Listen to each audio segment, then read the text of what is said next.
فیلم نه تقدیم میکنند.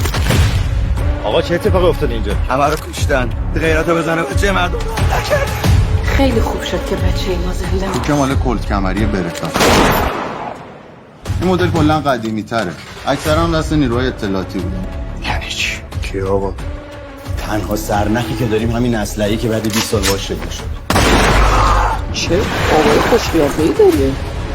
اینقدر پشتم گرم هست که همینجا خفت کنم کسی هم کاری بهم نداشته باشه. هستم.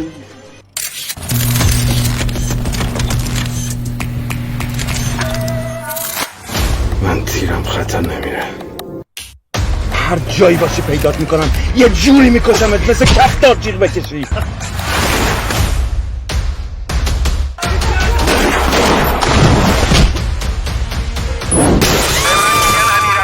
چه غلطی میکنی وسط زندگی من؟ ساکت! سکوت!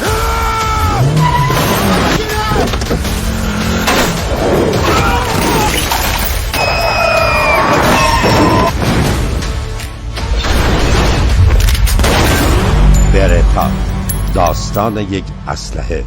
کارگردان امیرحسین ترابی، تهیه کننده کامران حجازی،